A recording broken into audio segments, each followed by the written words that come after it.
my father was a dairy farmer, and my grandfather bought me a pony. We used to have horses on the dairy farm to go find the milk cows when they calved.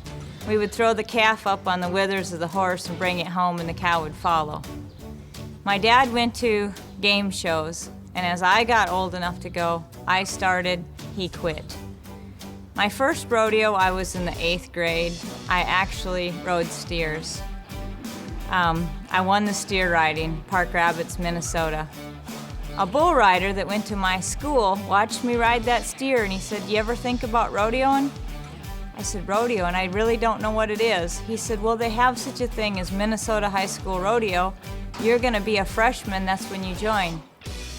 So he gave me the information, and I joined the Minnesota High School Rodeo Association. I started that year on a 4-year-old horse that I had trained myself the year before at those game shows. I won the state all 4 years in the barrel racing. I won the poles twice. I was reserved twice. When I graduated from high school, I didn't even comprehend what college rodeo was. I wanted to be a horse trainer. Living in Minnesota, there's not many horse trainers. There's not much of the horse business or industry. So I found the University of Findlay in Findlay, Ohio, and they had a great equine program, but they had a program where you could learn how to train horses, or so I thought. So that's why I went to Findlay.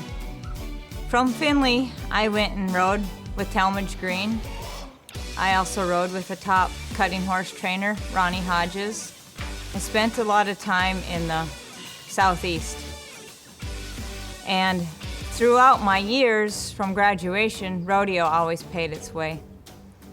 I didn't really start WPRA rodeoing strongly until 2002. I went 2002, 2003. I sold my horse. I was 6th in the world.